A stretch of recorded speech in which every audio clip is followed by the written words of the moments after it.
All right, let's just talk about it. Let's just go there. All right, let's just go to the land of what many would say is delusion, and let's talk about what has to happen for the 3-8 Tennessee Titans to win the AFC South and go to the playoffs. Now, you're probably sitting there going, how could this happen? Why are we even talking about this at 3-8? Because even if I don't think it's that great of a possibility, it's still a possibility. It's not too far-fetched. It's far-fetched, but it's not too far-fetched when you look at some of the teams in the AFC South's schedule. I've got Houston's schedule. I've got Tennessee's schedule. I've got Indianapolis' schedule there too. These are the 6 games left for the Titans. Now, obviously, the most important recipe for this wild scenario we're thinking of is that the Titans have got to build on what they did against Houston, and they've got to keep winning. I mean, I really... The Titans have not won consecutive games in 2 years. It was November of 2022 when they beat the Broncos and the Packers back-to-back and then proceeded to lose 7 straight to miss the playoffs at the end of that season. They have not won consecutive games since then. That's going to have to change. Looking at this, the opportunity is there. What is in front of them, I'm not going to say it's easy, but it is easier than what is behind them. The Titans just came through a brutal stretch of their schedule. Bills, Lions, Chargers, Vikings. Like in 4 out of 5 weeks, those are the teams they played. Some of the best in the NFL. All of those, I would say, are probably top 10 teams. Brutal stretch for the Tennessee Titans. And I'm not going to say what's in front of them is easy, but it is easier. I actually think their toughest game left is this Sunday at Washington against the Commanders. I think the Commanders are better than any of these other teams that they have left, and the game is at Washington. And Washington's coming off of 3 straight losses. They're going to come into this game ridiculously hungry.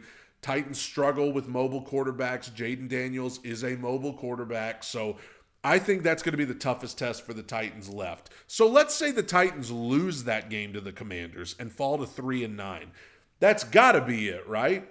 That's got to be it. Well, not necessarily. Even if the Titans lose one more game, what if I told you the Titans had a little bit of wiggle room? They could get away with one more loss. One more loss they could maybe get away with. Because if they lose one more, the best they could finish is 8-9. Okay. So let's say they lose to Washington and then they go on a run and they beat Jacksonville and they beat Cincinnati and they beat Indianapolis and they beat Jacksonville again. Let's say they win 4 in a row right there. Well, then you're going into the last game of the season 7-9, and who are you playing? You're playing the Houston Texans at home in Nashville. Look at the Texans' schedule, all right? Now, I'm just saying, this is brutal. This 3-game stretch. Now, they got the Jaguars this Sunday in Jacksonville, and I hate the Jaguars as much as you, but I'm just telling you right now, regardless of if the Titans beat the Commanders or not, we need to be rooting for the Jaguars, because if the Jaguars can upset the Texans this weekend to drop them to 7-6 going into their bye, that would be huge even if the Titans lose this weekend to the Commanders. Let's say they do. Houston goes into their bye and you're still 4 games behind them in this scenario. If the Titans lose but the Texans also lose to Jacksonville, you're 4 games behind them. Now, you hear that and you say, are you kidding me? We're 4 games behind them with 5 games to go. Yes, but they have a bye. So you could pick up a game on them while they're sitting at home the next week. The Titans play the Jaguars at home while Houston is sitting at home resting.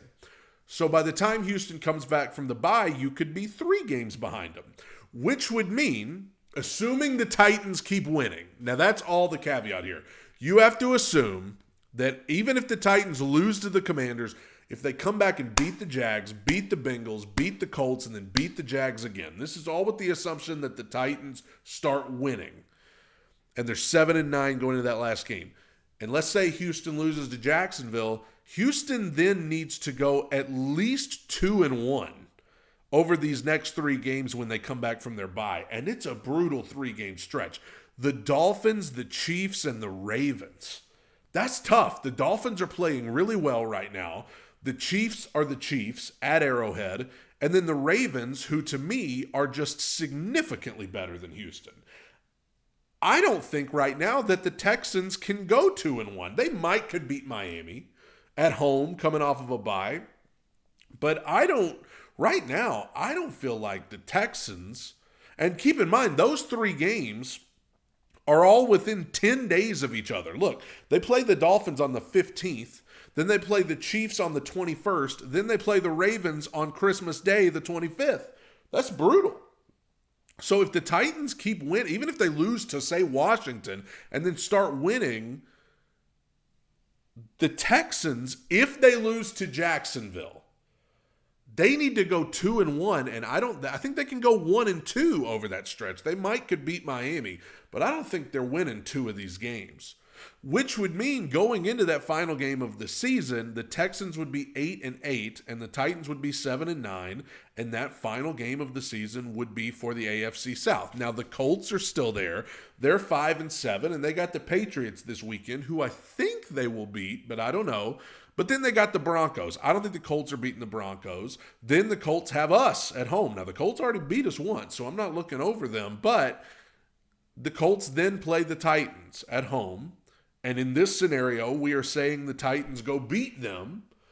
I think that would pretty much wipe them out of the AFC South race. So, you need to root for Jacksonville. Sure, you can root for New England to beat Indianapolis as well. It's always good to see the Colts lose.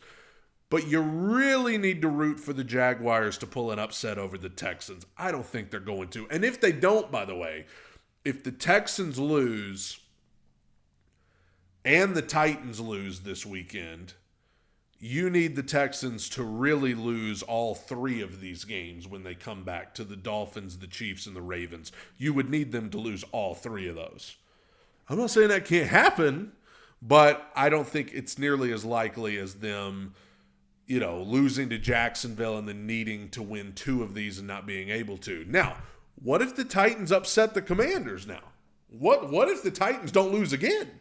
What if they lose all of these, or what if they win all of these games leading up to Houston? What if they beat Washington on Sunday, which I don't think is totally out of the realm of possibility. Washington's lost 3 in a row. They're coming off of a gut punch of a loss to Dallas.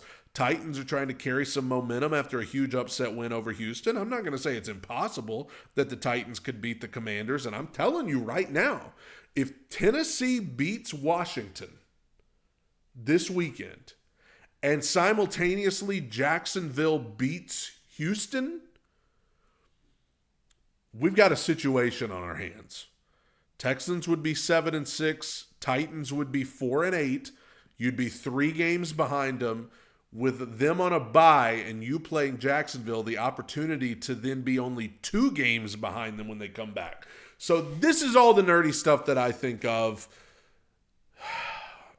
It's going to require the Titans building on that momentum from Houston and continuing to win. I mean, that's the most important ingredient here. And then you could use some help from Jacksonville this weekend.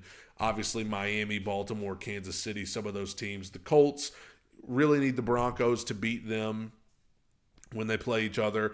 But this is what would have to happen. And although it's not likely, it's not impossible. I'll just leave it at that. Tighten up.